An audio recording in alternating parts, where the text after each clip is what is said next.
right. Well, my name is Darren John Flountain, but I've been known as Hubba Hubba since I was 7 years old.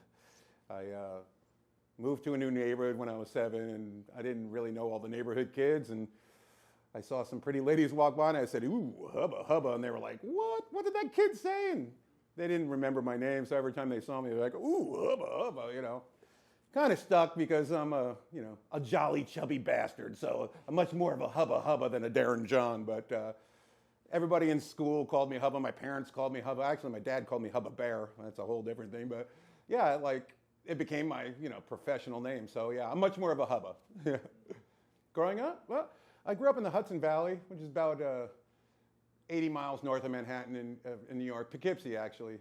My youth was spent in Hyde Park, New York, and then when I was old enough to live with my girlfriend, I moved to the city, which was Poughkeepsie. And I started tattooing in '85. I was in high school. I graduated in '84, but when I was in high school, I saw this kid had a lion tattoo, right? And I was like, and it was good. It wasn't like crappy. It was good. I was like, whoa, that's cool. Where did you get that? Oh, I go to Woodstock. I have to go to Woodstock, New York to get it. There's a shop there. It's like, oh, cool. Because in Poughkeepsie at the time, there was no tattoo shops. And the only tattoos I saw were on other people. I didn't even know where to get them. So when I found out where to get them, I got super excited. My next free thing, I hightailed it up there. All right, mind you, I'm 16 years old, but I'm a punk rock kid, right? So I had crew cut and combat boots, He thought I was 18. I looked like I was in the military, So got tattooed, 16. Picked it off the wall. I'll take that dragon, please. Okay. Made another appointment with him. But, look, I still live with my parents, right? So he's like, oh, give me a number. I'll call you, if anything comes up. Not thinking, just give him my parents' number. Well, he calls. My dad answers. And he tells me, oh, I didn't know Hubba knew anybody in Woodstock. Well, I'm his tattoo artist, right? And my dad's like, what? And now he knew I had a tattoo, but he also knew I was underage, and he was like, he told Paul Ortloff was the artist in Woodstock I was going to, and he can be seen. And there's a old hardcover book called The Tattooists, and he's in that book. Anyways, yeah, I showed up for my appointment, and he was like, oh, he gave me the, ooh, like I talked to your dad. Oh my God, I was so embarrassed and basically devastated because I had a passion for this art form. And I was so enamored with this artist who was a tattooer, and it was so cool. I disappointed him, and it made me feel like crap. Anyways, of course, 18th birthday, ID in hand. Hi, Paul, I'm back, Anyways, he actually taught me a lot. I never did a formal apprenticeship, but he kind of guided me, and I actually, probably owe an apology as a young kid, like, oh, what's that? What are you doing? Because when it's done to me now, I'm like, oh, geez, kid, I'm not going to teach you how to tattoo while I'm tattooing you, But he was very patient and, very cool guy. Turned me on to the Church of the Subgenius, which I loved because it was weird, Anyway, so that kind of started me on tattooing. The two main influences in before I even started tattooing, was Shotzi Gorman and Greg Irons. Like, they were two greats. Shotzi Gorman was in New Jersey, and I used to see his stuff. And his stuff even before the tattoo magazines, and he was great. Rest in peace. He just passed. But and of course Greg Irons has passed too. But yeah. So after high school, I worked in this metal machine shop. I was making gauges for aircraft. Actually they were shipped to Seattle because Boeing's here. So I did a lot of airplane gauges and crap. But a guy that I work with has an ex-wife who had a poodle grooming shop. And stick with me, go somewhere, right? He goes, oh, I was like, man, I got a tattoo. He's like, oh, that's cool. The dragon, the first one. Oh, that's cool. My ex-wife has a poodle grooming shop, and I think she's got some tattoo equipment. She's too afraid to use it. Are you interested in it? Boy, whoo, yeah, I'm interested in it, right? Well, I bought a kit off of her for $100. It was the Spalding and Rogers animal marker, which a lot of people are unfamiliar. The only reason I'm familiar with it is because I bought the damn thing as a kid. It was bigger than a coil machine, heavier. It was a coil machine, but it was just bigger and heavier. And instead of a 2-piece spring, it had a 1-piece spring on it, you know. I don't know anything about it. Punk rock kid, started tattooing my punk rock friends, right? The spring breaks, all right. So I'm like looking at the package, oh, Spalding and Rogers. Oh, Vouyersville, New York, right? I'm in New York. I'm just going to drive there and bring it with me. You know, oh, this broke. Help me, you know. So I drive up to Vouyersville, New York, and it's like a warehouse, but the you know, it didn't have a very big like showroom. It's just a little thing, you know, because it was mostly mail order, you know. So the lady, you know, the desk lady's like, oh, I don't know. Let me get Huck, right? And mind you, I don't know who Huck Spalding is. You know, I didn't know he was, you know, one of the greats and he's very famous and stuff. So he comes out and, you know, he looked like a giant to me. You know, he had a big cowboy hat on and like a Western shirt, and he looked like a big dude to me. Turns out he wasn't huge. He had like a riser in back, so he looked taller than me. I was like, oh, this guy's huge. Turns out he's, you know, more kind of not huge, but huge personality, you know. Talk to him. He's like, hey, kid, you're tattooing humans with this? You know, I'm like, yeah, why? And he's like, well, this is an animal marker, son. You know, like, you should get some good equipment. I'm like, well, this is what I have. This, you know, I don't even think I call it a spring. Oh, this little metal thing broke, you know. He goes, it's an animal marker. It's got a 1-piece spring. You should be using a coil machine with a 2-piece spring. Oh, I didn't know. He's like, well, you know, goes in the back, he gets the spring. He's like, well, when you're ready for better equipment, come back and see me, you know, have fun or whatever. It was a nice interaction, and, you know, he liked me. He sent me a Christmas card, you know, like he was a little hologram card, you know, Huck Spalding, had little cool things on it, you know, little, like you tilted it, it was hologram. So now I'm like kitchen table guy, right? So I started in 1985, and was tattooing my friends. They weren't completely horrible, you know, I got better, but they weren't completely horrible out of the gate, so I stuck with it, right? So I moved to Tucson, Arizona, and I lived there for about 4 years. And that's where I met Jim Hillary, who goes by Jimmy the Saint. We became good friends, and he had split his time between Tucson and Seattle. So we got to be really good friends. I was in a punk rock band in Tucson. I was still not working in a shop. I had a little corner of my house set up like a little, you know, little flash on the wall, a little table, you know.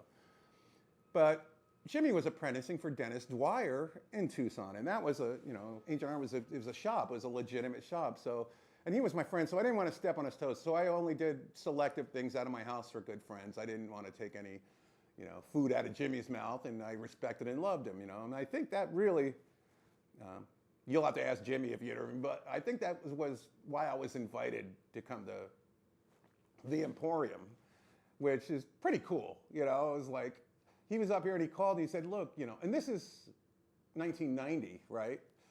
He's like, hey, look, we're really busy up here. You know, you want to come up and work with me for a while? You know, I was like, oh, yeah. But, you know, we just recorded an album with the band, which is called Head Cheese, which is funny. It's like psychedelic punk, you know, anyways. So, yeah, we just recorded an album. I mean, I kind of shined him on for 6-8 months, you know. But everybody that's a musician knows if you don't make it big, you don't make a whole lot of money. So I was broke, and, you know, free beer and chasing skirts is fun, but, you know, I got to pay my rent, yo, you know. So I called him up and said, look, if that offer is still open, I'm going to come up, you know. He's like, great. Anyways, I came up, and he's like, oh, I can't wait to introduce you to Pete. You know, P.A. Stevens owns the shop. You know, we're going to go in a couple days off. We'll go in a couple days. You can meet him, blah, blah, blah. Oh, okay, yeah. He goes, oh, you know, I have stuff to show him. I'm like, what? Do you have, like, anything to show him? I'm like, no. You don't have a portfolio or any sketchbooks? I'm like, no. I'll make you sketches now. And he's like, oh, geez. You know, what did I do here? You know, kind of funny. So that night I made a bunch of kind of flashy type sketches, you know, with color pencils, you know, good Lord.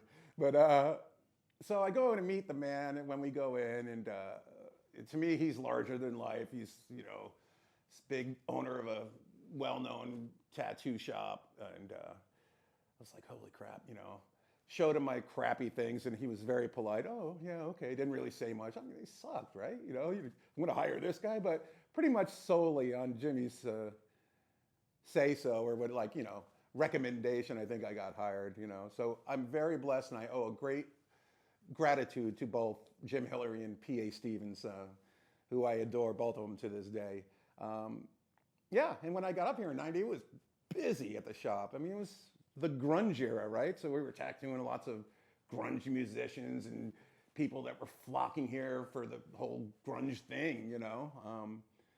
And we don't have it anymore, but we were so busy that Pete had put up it was up when I got there, but he had like a ticket taker, like in a meat department, like now serving number 76, you know, like it's like, holy shit, this tattoo shop has a like take a ticket, we'll be with you shortly fucking thing, right? Like, oh my God. And we were slammed. And I told him, I said, look, when I first started, I said, give me one day to kind of get the lay of the land, watch people, you know, because I wasn't like tattooing every day in Tucson. I was only selective because I didn't want to step on Jimmy's feet, you know. So I watched it for the first time and he said, look, you know, you do 3 tattoos, I'll check them out. Got to show me. You're going to do 3 tattoos for free, I'll check them out.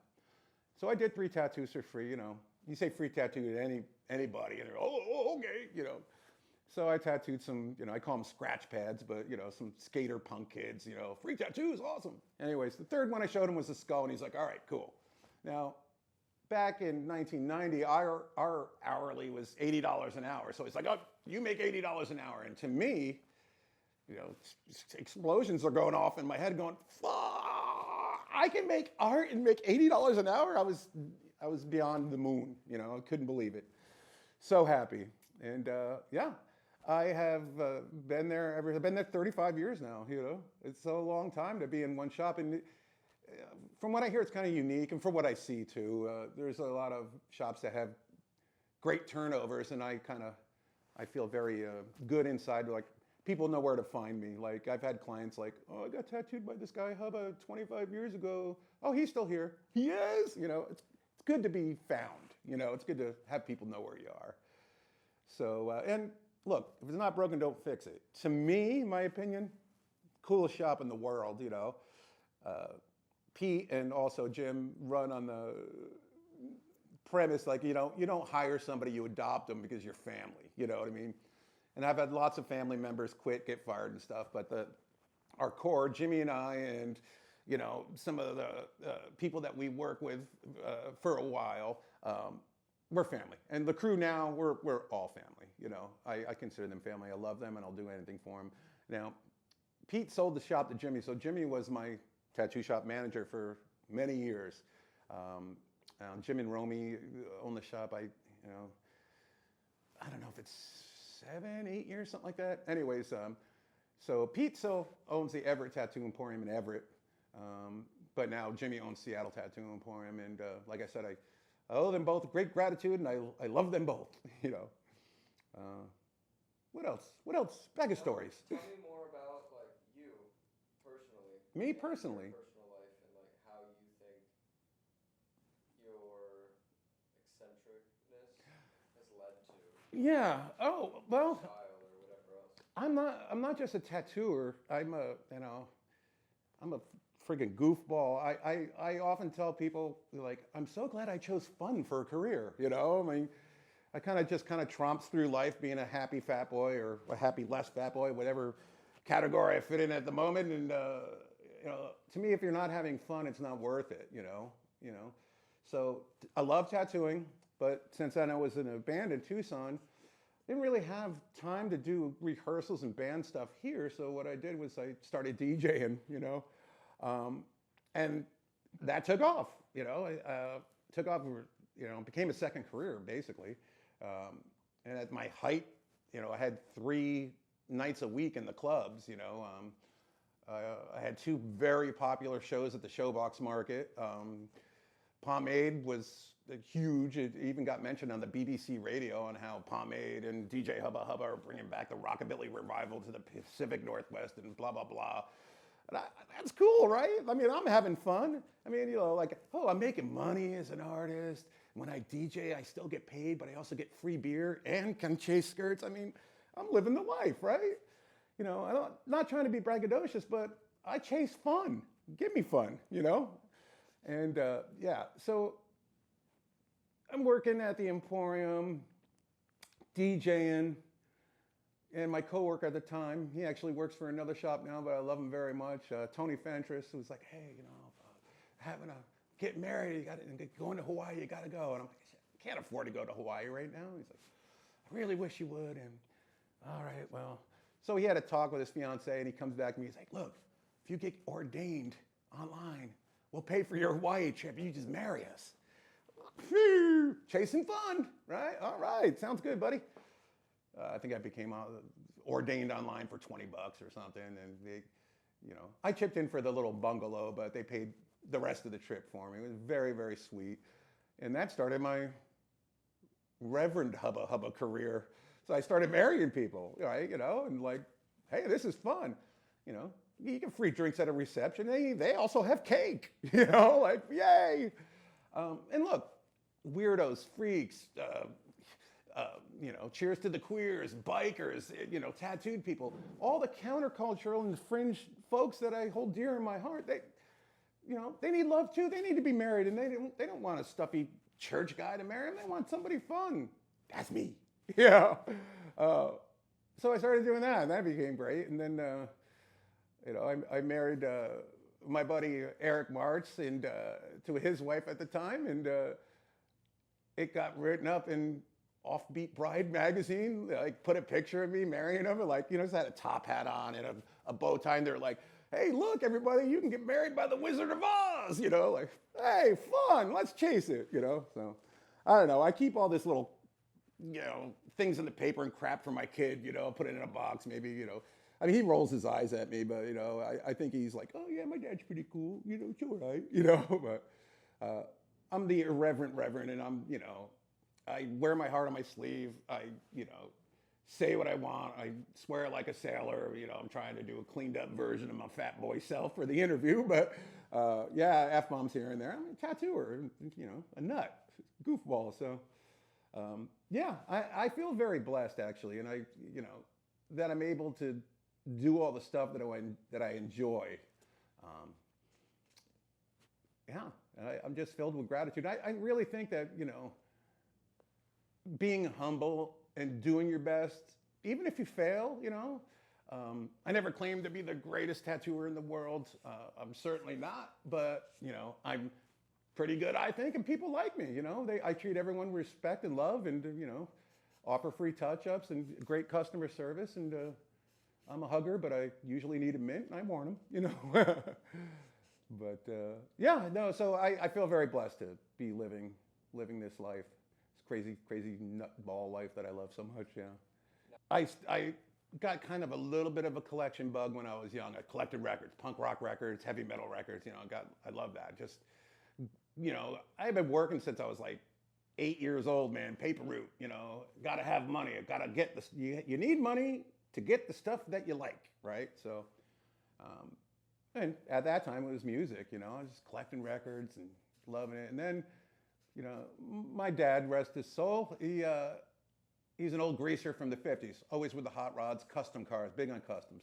So I grew up with that, old cars, right? So he would take me to these old car shows and swap meets, and he said, man, I knew you were going to like that gas and oil stuff, because as a little guy, you just run to where the gas station patches were. Dad, can I have a gas station patch, So kind of started there, old cars. And then when I got older and had money, got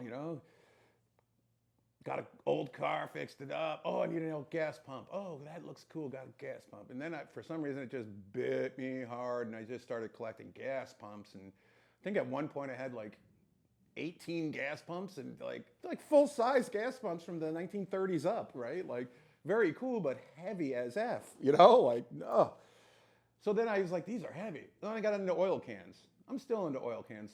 Metal quart oil cans is what I collect. And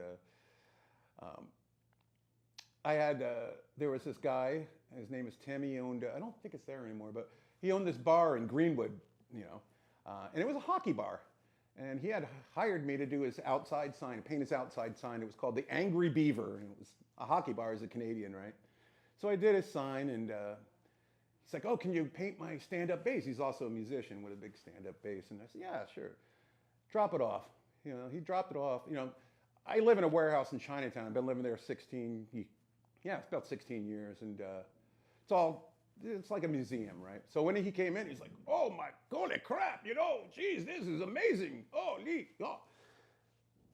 Didn't think much of it, but then he contacted me, I don't know, weeks later, or it might have been when he picked up his bass, I can't really remember, but he's like, oh, I contacted those guys on the American Picker show, told them all about you. I was like, what? I didn't even contact them. I mean, I watched the show because I like that stuff, but I was like, what? Oh, well, I kind of laughed it off. Well, yeah, they contacted me. I was like, and I talked to my girlfriend at the time, who was very, very smart and very savvy.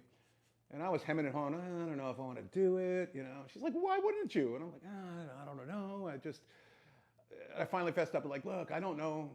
I'm not that smart with the taxes. I don't know how to sell them stuff and do the tax part. But she's like, look, I'll help you with that. I'm like, I draw boobs for a living. I'm not good at math, So she helped me with that. I'm so glad I did it because it was a great experience. They came in and they filmed, and I think we filmed from like 8 a.m. to 6:30 at night, for like, 15 minutes? I mean, a lot of it on the editing floor, but maybe not the floor because they re-edited the episode and put me on a best of episode called We Got Gas. So I'm actually on 2 shows now, but yeah, so that was a good experience. And since that, this is why I say I'm glad I did it. It was kind of fun, oh, yeah, I'm on TV, woohoo, whatever. But it enhanced my career, actually. I've cultivated more painting clients because they kind of showcase my artwork on the walk-in, like, oh, do you paint all these paintings kind of thing? Oh, yeah.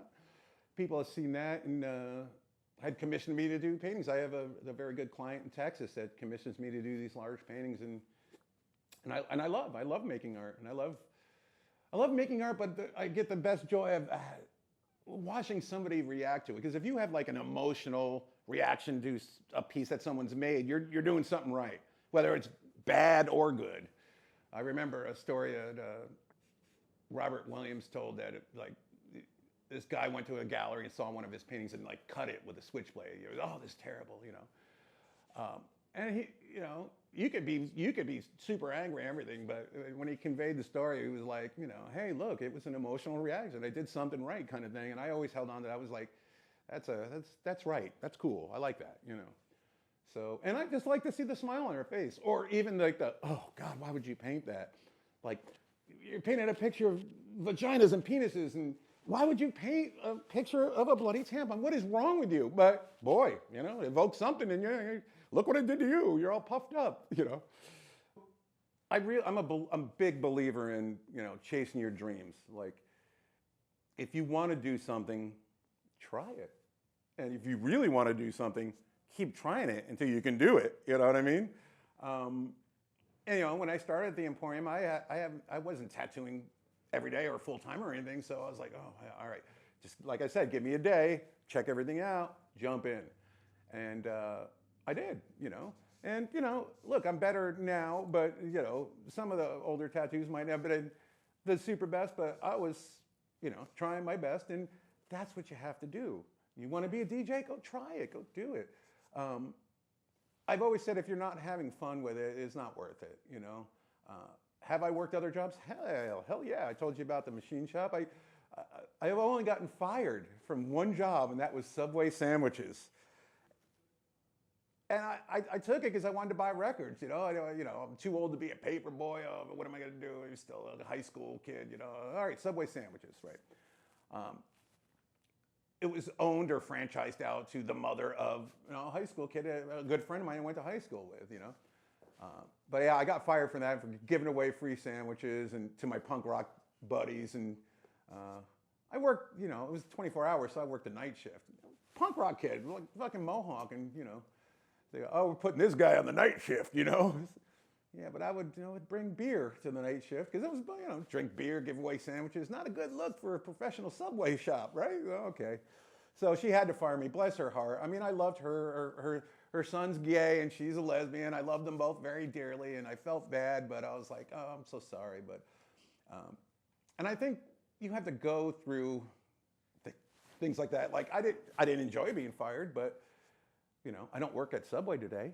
It was a part of my path. I didn't like it, and I think that's maybe when I cultivated the, in my mind, like, forget this. I don't want to do this anyway. You're going to fire me? Great. I'm going to do something fun. I want to do something fun, And it was shortly after I got fired there, I think I got that animal, then I worked for the machine shop and then got the animal marker and that kind of boink. I remember, I had never tattooed a human before, right? So I was tattooing grapefruits. And my friends would see the grapefruits and be like, oh, that's cool. Can you do that on me? I hadn't tattooed a person yet, a human. So my friend John was like, oh, tattoo me. And it was the dead Kennedy symbol, which is straight lines, D-K, just straight lines, right? And I'm tattooing with an animal marker, It didn't come out too bad. I mean, what is it, like almost 40 years later, well, maybe 38 years later, he actually, because he was living overseas, he actually came to the Tattoo Emporium and had me do his back, and he still had my first tattoo I did on him. I was like, John, let me get a picture of that, And I was like, why did you have me tattoo you first? I mean, that's pretty bold. I mean, thank you for your trust, but like all those years back, why did you do it? He goes, well, you're my friend. I love you.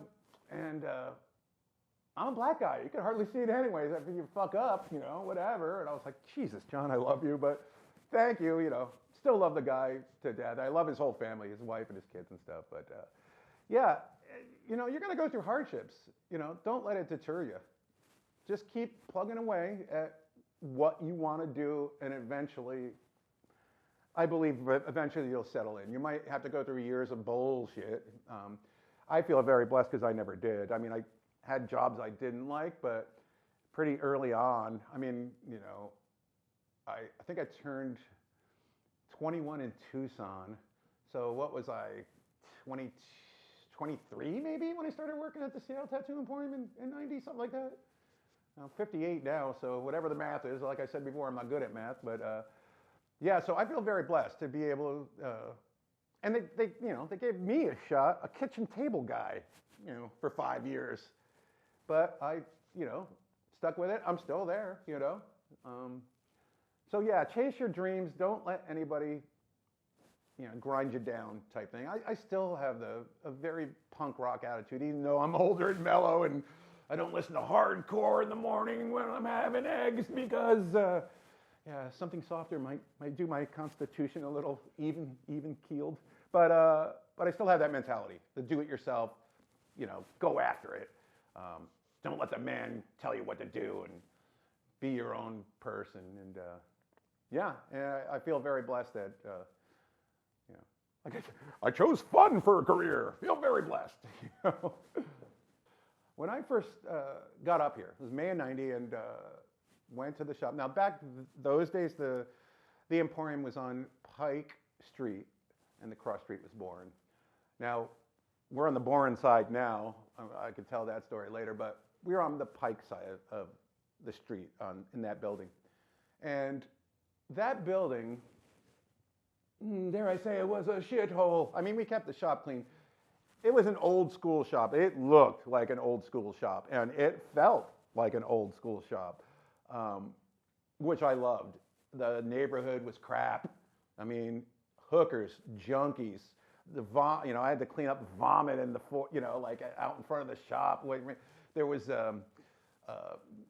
like a gothic clothing store on one side of us, and then on the other side of us was this like shitty bar called Nico Gardens that Seattle's a riffraff frequented it. Like they were like riffraff was the regulars of that place, It's like you went in that place to get a shot and protect yourself and not get stabbed kind of thing, I mean, this is the kind of place that still had, I don't know why people eat these things, but they still had this giant jar of pickled eggs behind the bar, like, who the fuck eats that, And I was laughing to it with Pete Stevens one day. I'm like, they got fucking pickled eggs over there. And he's like, oh, Jesus, Danny Danzel, who owned the shop before Pete got it from him after his passing, Danny Danzel used to go over to that friggin' Nico Gardens and, these customers used to buy him eggs, and watch him. They thought it was funny. Like, hey, he's buying tattoo guy these eggs, He used to come back and fart so bad it smelled like his shit in his pants. I hate those eggs, blah, blah, blah. It's so funny. Oh, to hear these old tattooer stories about famous dead tattooers, like firsthand, like that. This is a firsthand story from Pete about one of our greats in our vocation, right? A man to be admired and look up to, like many of them, Percy Waters and Ed Hart, a whole slew of these artists that kind of led the charge of choosing fun for a career. It's like, yes, please, I want to be like you, you know? So to hear some of these stories, and, you know, I had never met Danny Danzel. He had passed before I started working here. But Pete was very good friends with Rollo, Mike Malone. I would have met Rollo if it wasn't for Pete because, you know, I didn't have any kind of connections. I was a punk rock kid from New York. How would I? Unless I went and got tattooed by him. But anyways, there's this one time, and this is the era of the old shop, right? You know, shitty neighborhood, old school tattoo shop. We used to still smoke in the shop, right? when we finally didn't smoke in the shop and actually kind of moved and took the flash off the wall, I mean, it was so thick with nicotine stains. It's like, you know how old flash, it looks yellow and aged, you know what I mean? Yeah, nicotine, right? Oh God, it was the grossest thing. You know, I don't smoke anymore, but back then, I mean, I still have old photos of that era of me tattooing in the shop, cigarette hanging out of my mouth, the fucking client smoking, you know, so great. I love it. So glad I don't do it now, but so great for the time, right? Anyway, so that era, this kid comes in, and Pete said, look, you know, don't buy shit that comes in out of the street, you know, might be stolen or whatever. But, you know, if it has anything to do with tattooing, use your discretion because, you know, some people die and some kids get find this shit in their, you know, dead person's stuff or whatever. Anyways, this kid comes in, he's got a shoebox, right? He's like, oh, I got this tattoo stuff for sale. Oh, okay, let me take a look, right? Kid had no idea. I knew, but the kid didn't have any idea. So he had some shitty old tubes, you know, crap. And I pick up the machine. I'm like, oh my God. I'm trying to, like, I don't know how to put it, mask my face from the joy exuding from it, you know, like, oh, well, yeah, I'm interested in this. It was an original Percy Waters machine, handmade by Percy Waters, had Percy Waters stamped on the top of the coils. The friggin' thing still worked and was wonderful. Like, and the rule back then is like, you know, any kind of stuff like that, you know, could offer him $50-$60 and be done with it. Okay, so I said, oh man, you know, being perfectly honest with you, I really want it. We take $60 for it. The kid was like, what? You know, like it was, you know, he's gonna buy drugs. Yeah, fuck yeah, I'll take $60 for it. Oh, unbelievable. Get an original Percy Waters machine for $60, right? So, long story long, I guess, I, you know, was going through a divorce with my son's mother, and, you know, her parents bought her a fancy, expensive lawyer, and like I said, I draw boobs for a living. I didn't have dough, you know, not that much, not lawyer dough, you know. So I was like, oh, I gotta sell shit. So I asked Pete, I said, look, you know, I have to sell this Percy Waters machine. I love it, but I gotta sell it. He goes, oh, Rollo's gonna want that. He goes, let me call Rollo. He calls Rollo. Rollo was in Hawaii at the time at Sailor Jerry's shop, you know. Hey, Rollo, you know, one of my guys got a Percy Waters machine, you know, he wants to sell it and everything. You want to talk to him? Sure. So I talked to Rollo on the phone. I said, yeah, no, it's beautiful. It still works. It's great, you know, and, you know, I'm going through a divorce, Rollo, you know, just trying to sell it, you know. And he's like, all right, Hub, look, here's the deal. Being perfectly honest with you, I'll buy it from you. I'll give you $600 for it. And I'm thinking, oh, that's a pretty good markup. You know, I paid $60 for it. And he goes, but keeping in mind, I'll give you $600 for it, but I have a Japanese collector in Tokyo that'll give me $1,200 for it, and I will sell it to him. So you can get your $600, but I'm going to make $1,200. As long as you're cool with that, I'll buy it. And I was like, oh, jeez, okay. All right, now the thing, I don't even want to know what the thing is worth now, because now this vintage tattoo equipment, especially from the greats, you know, that push the tattoo train forward, like Percy Waters, it's so much bank now. But you do what you do, right? You know, I needed the money at the time, and Rollo bought it, and he sold it to some Japanese person, and that was that. And then I finally met Rollo in person. I think it was 1993 at the tattoo convention. It was at the Red Lion down near the airport in Seattle. I think it was 93 or 94. Anyways, I finally met Rollo, and I was like, hey, thanks, good to meet you and everything. You know, Pete introduced us, and Pete was like, oh, you got to check out Hub's shirts. You know, at that time for that convention, I made this run of T-shirts that said, you know, Hubba, tattooing by Hubba, Seattle Tattoo Emporium. On the back, but on the front, I had this big, it was actually a bang job from the Piggly Wiggly logo. Like I said, it's a grocery store logo, and it just has a cartoon pig on it. And then I had it say, pork chops is tasty, but tattoos is cool. You know, like, you know, it's just being funny and goofy. Little did I know that, you know, I think I had 4 or 5 dozens, man. The friggin' shirt sold out the first day, and I was like, unbelievable, I should have made more. But Pete specifically, he's like, look, when you're making these shirts, you know, Rollo was a big dude by then. He had some girth to him, you know. I'm not poo-pooing because I'm a fat boy, so, but Pete said, hey, you got to make like a 3 or 4X, like a big one, big boy shirt for Rollo. He's going to want one. Okay. So I was like, oh, Rollo, here you go. And I threw him the shirt. He's like, yeah, oh, that's funny. You know, this will even fit me. Oh, cool. And Rollo, rest in peace, too. But I haven't met a lot of the old timers, but I have met a handful, and I feel very blessed and to have met them. And yeah, tattooing, it has changed a lot. You know, obviously, I started tattooing decades ago. So when I was tattooing, you had to make your own needles still. So, you know, soldering iron flux, needles, you know, needle jig, all this kind of stuff. You know, hospital autoclave, your sterilization was on you. You know, all the sterilization procedures that you had to follow the protocol. You know, you had to. And you used to burn your fingers on the soldering iron. You know, making your own needles. I mean, thank the Lord. You know, whoever the higher power is, whatever. I really appreciate the fact that I know how to do it, but I hated doing it. Who the hell wants to burn your fingers? And it was like the necessary evil of the job, right? The fun part is like, ooh, I'm making art. The monotonous part is making the needles and all that grunt, you know, work, the prep work or whatever. But you did it. Now you can just buy your needles.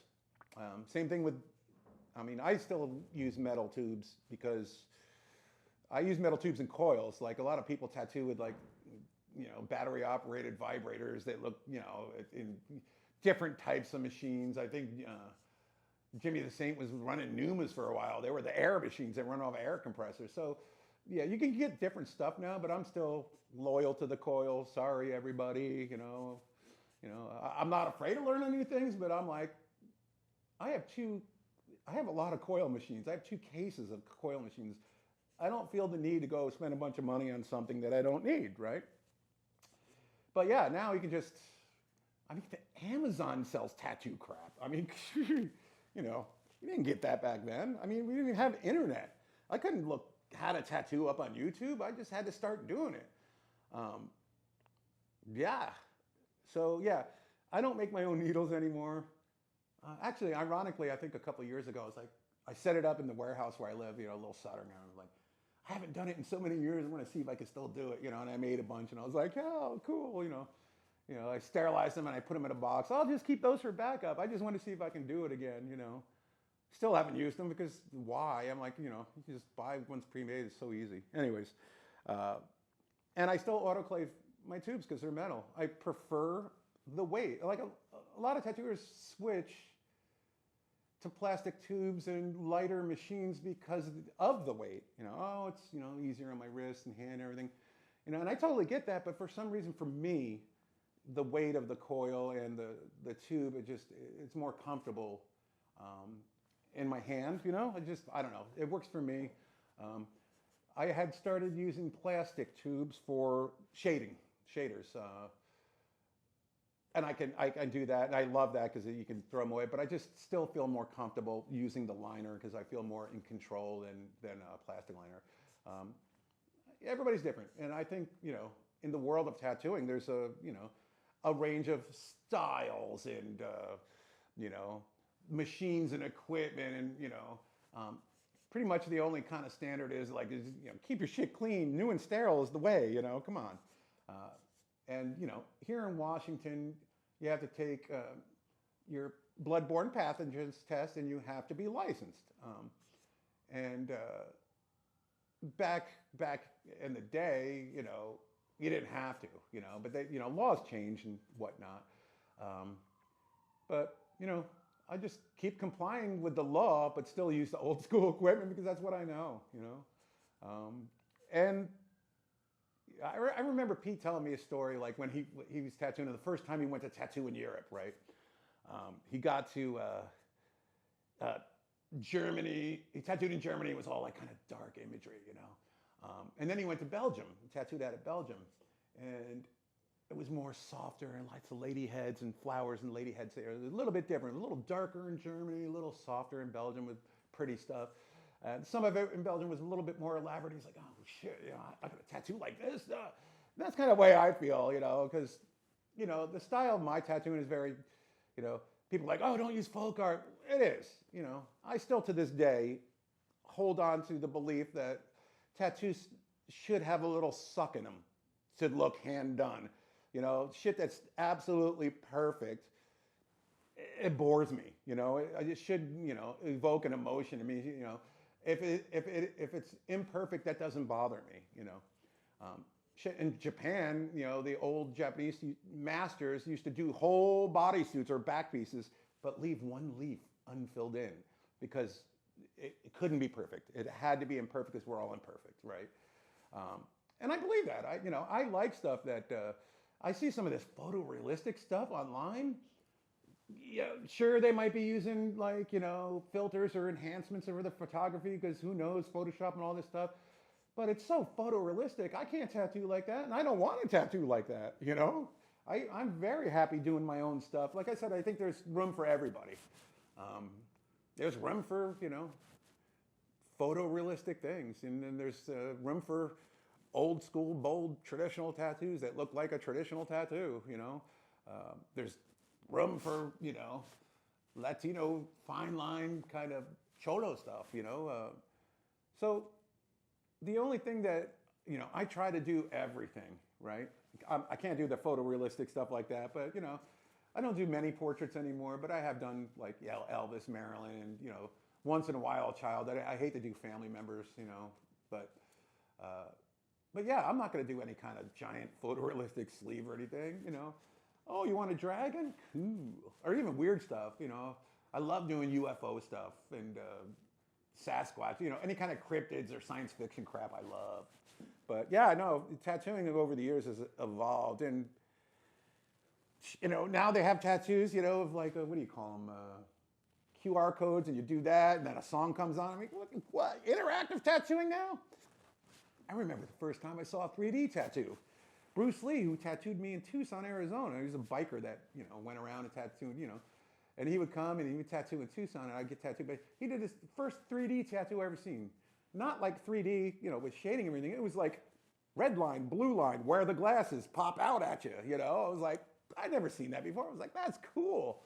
And the whole QR code of like boy bands coming up, if you scan them, I'm like, oh my gosh, I really don't think it's going to get to, at least I hope it doesn't, making human tattooers obsolete and having robots do it, but you never know with AI and all this bullshit. But I'm getting longer in the tooth, my friend, so I might be to the great beyond before the robots start taking my job, you know what I'm saying? So I don't think I have to worry about that. But yeah, it's changed a lot, What I would say to, and I do say to, some people that come in or, actually, the thing that bugs me the most is like people that call on the phone. You hiring? First of all, you don't have any good phone etiquette, and like, oh yeah, with that, sure, we'd love to hire you. No. So what I would tell people, like, look, if you're serious about loving tattooing and having the passion to get into it, great. There's a couple of things you should and shouldn't do. Don't just call on the phone going, you hiring? Why would you do that? I mean, people go in with their resumes to like, pizza joints. Why would you do that to a tattoo shop? Anyways, so draw. Make art, but also document it. Take pictures. Have a portfolio, even if you're not tattooing yet, say. So, okay, you're not tattooing, you don't have a portfolio of tattoos. Have a portfolio of artwork, sketches, even rudimentary sketches, because, the most rudimentary sketch, someone could look at and go, oh, yeah, well, obviously that's good, and, it cleaned up, it's going to be great, And don't call on the phone, go in. And when you go into the shop, be polite. And you can also be persistent, but be polite and persistent. Don't be persistent and annoying. There's a fine balance, right? Take a friggin' shower. Don't, present yourself well. Don't be rude, present yourself well, be humble, offer this is what I can do, I'm really passionate, I have a lot to learn, but I'm really into this. You're gonna have to shop yourself around. I'm lucky. I shop myself around to one shop and I've been there ever since. So that's only because I love it and, I don't want to leave and I don't fuck up, I do my job and I'm there on time. If you're supposed to be there on time, be there on time. You know what I mean? If you schedule an interview for a potential job, don't come late. If you going to look for a job, don't bring your mate, be male or female. Come alone. Look professional. If you come in with your, boyfriend and, this is another thing that I hate, is when somebody else is talking for you. Oh, yeah, she's really good, blah, blah, blah, blah. Can she speak? What the, are you looking for a job? Get out of here, dude. Have confidence, be polite, be humble, present yourself well, and you're going to have to shop yourself around. You're not going to just get the first job you walk into. And be persistent. You're not going to get the job the first time you go in. Give it a little rest. Don't go in the next day. Hey, did you think about it yet? It's the next day, give it a little while. Say, hey, I'm just checking in. I still really want to do this. I have some more stuff for you to look at, blah, blah, blah. It seems these days the way the important, well, they don't hire, we adopt, like I said before, but it seems like the way these days goes that Jimmy runs is he'll have guest artists come in, which is great because I don't get out much. I'm either at work or at the warehouse painting, So to meet these other artists that come in as guests is great. Some of them only guest once, because Jimmy and I will talk about it. Yeah. I had this one guy that was guest. I'm not even going to say his name. It was funny. Most of the artists in town that guest know a little bit about the shop. So they know I've been working there. I'm not a new guy there. I'm an old guy. So, but this one guy came in and this cute, attractive little Asian girl came in and she just wanted one thin line. This is, like an armband, but it was like a tight very thin line, Nobody wants to do that, right? Nobody wants to do that. But for me, I'm always, when we have guests, I always offer them the first tattoo. You're our guest. We want you to make money. So I'm here every day. You're our guest. So you take the first one. I always offer to them. If they don't want to do it, fine, I'll do it. This guy, he was so funny. I just don't think it was in the morning. I don't think he was thinking, but, and he had just met me. I didn't know him. But I said, hey, you want to do this? What is it?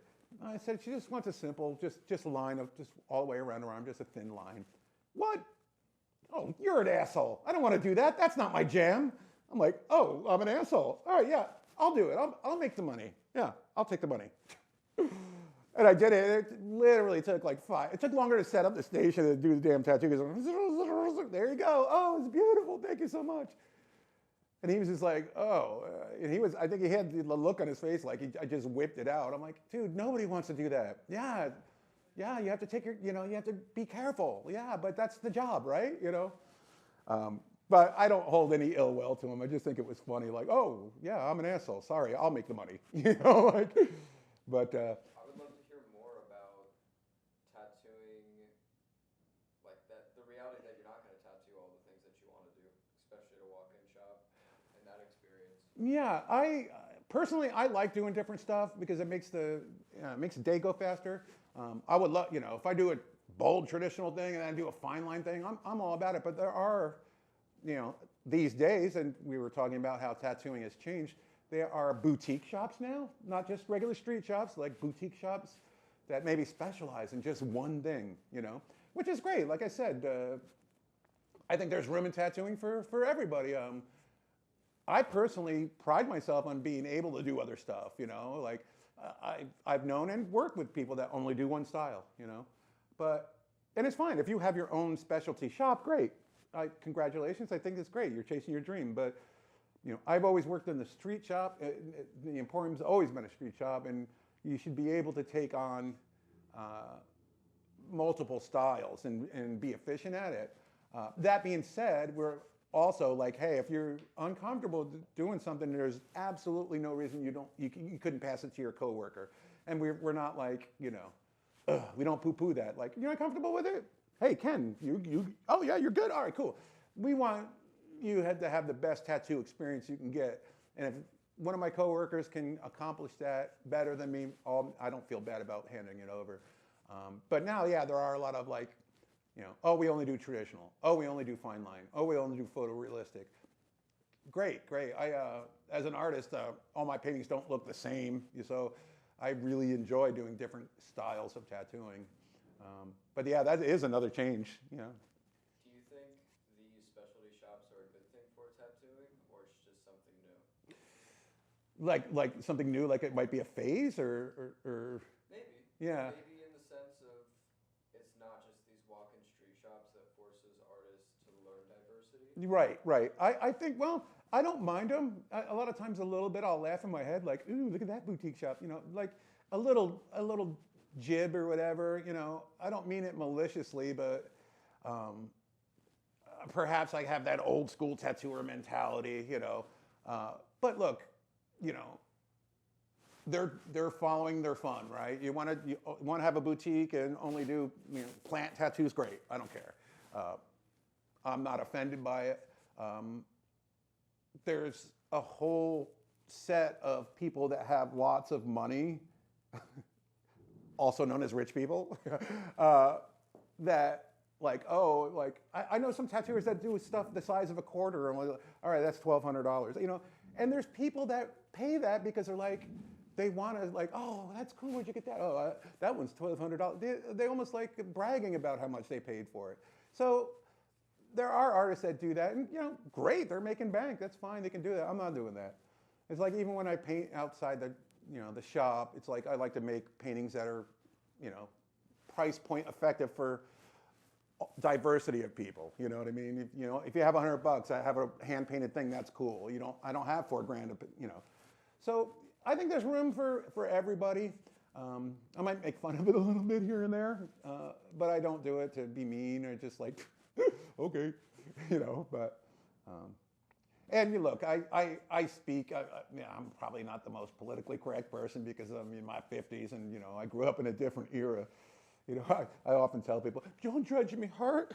Don't judge me too hard. I'm from the 1900s. You know, like, but yeah, I really do. You know, I'm a hugger. Like everybody, come on. You wanna chase your dream? Great.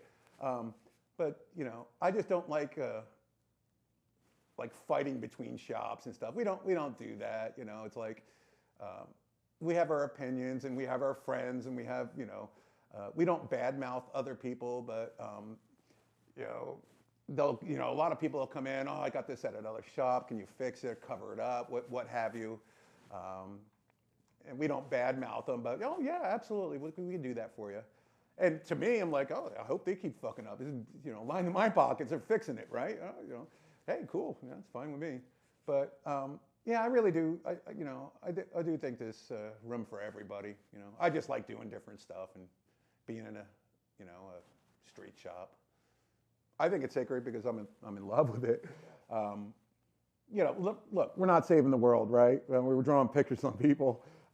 Do I love it? And have I always admired it? And did I choose it? Yes, absolutely. You know, it's almost like I didn't choose it; it chose me because I love it so much. And when I hear about apprenticeships, I never had an apprentice. I never considered myself a teacher. I don't have the patience to be. I might have the patience to teach somebody, but I don't have the patience to be a good teacher, a good educator. I tried to teach my kid how to drive, and I got frustrated. You know, so I never had an apprentice. But when I hear stories like from apprentice, like, oh, you know, they made me drink the rinse cup. You know, like what? That's, to me, that's criminal. You know, like what? No, now they're potentially affecting your health. No way, no way. Or, look, you're gonna have to scrub the toilet, but humans have to scrub toilets sometimes. Stuff like that. That's fine. But hazing, I'm not into the frat boy culture, and like hazing to me is frat boy culture. I don't dig it, Daddy. Don't dig it at all. I think you should teach people with kindness. Like I said, I'm not the best educator because I get a little frustrated, and when you lead with kindness and the willing to teach them the right way, and giving them the room to make their own mistakes and learn from it, because look, you're only going to learn if you make mistakes, right? No one's like perfect out the gate, but you can't like cram it down their throat and you can't belittle people, I think people advance or, blossom more through compliments and positivity than they do belittling and negativity. But there is an awful lot of shops that do that because I hear it, I don't experience it, but I hear it and I'm like, oh my God, why? And, I've heard from the people that had guested with us that also got hired on as family, graduated from guest artist in the family. They were like, oh, this is the coolest shop in the world. Everybody's loving and fun and friendly, and you have no idea.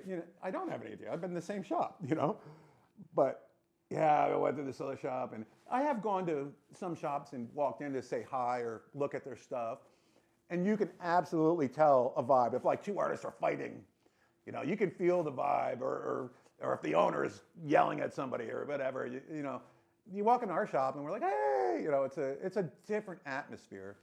And yeah, I don't, I'll make fun of shops like that, but I also kind of don't mind them because they shoot themselves in the foot, Like a tattoo shop might pop up. Oh yeah, there's new shops coming up all the time. All right, our shop started in 1941, okay? Some shops don't make it 6 months or 2 years,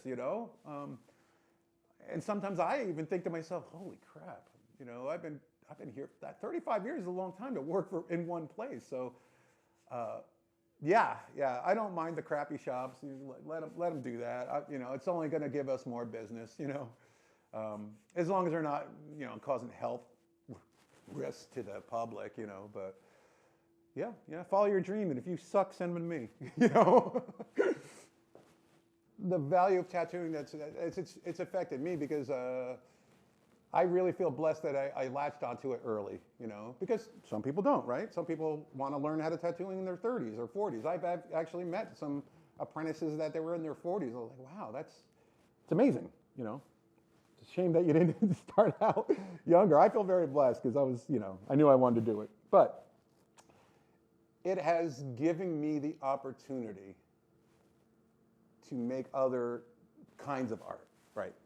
Like a painter, like I paint, right? Well, I can't, I couldn't make enough to pay my rent through my whole life doing that. Tattooing has afforded me the time and the financial stance. So like I can make money tattooing to pay my rent and stuff. And I'll still paint, but you might not sell a painting right away, right? You might sit on it for a while. And I feel very blessed that my shit sells, but I don't want all this. I'm painting all the time. I don't want it to stack up. I'd lose, I wouldn't have any room for it, so get rid of it. So it has afforded me to do other things. Like I couldn't make enough to live on just DJing or just being in a band or just marrying people. So it has, actually it's afforded me fun, I guess. I can do tattooing full time, love and enjoy it, have fun with it. It makes me enough money. I'm like not super wealthy, right? It makes me enough money to afford to do other things that I enjoy, and I, touch on something else. That's what I owe Jimmy the Saint, and P.A. Stevens, because they gave me a chance. And when Pete hired me, I looked at him straight in the eye and I said, "Thank you very much, Pete. I won't disappoint you, and I look forward to, decades with you. I do, and I did, and I have, So I don't see Pete as much as I used to see him every day. I used to tattoo next to him. You know, I had the pleasure of tattooing online with him until he semi-retired, and then, you know, kind of retired and just owns the Everett shop now. But I also feel very blessed that he wanted me to tattoo him. Like, he's an amazing, well-known, famous tattooer, and I'm Hubba, you know, fun, woo. I was a little intimidated because this is somebody I love and admire, but I did it. He loved it. I loved it. It's such a cool thing, and I could say I tattooed P.A. Stevens, which is great. But I absolutely, you know, owe my life of fun to Jim Hillary and P.A. Stevens. Awesome. Thank you. Super fun. Come see me, America.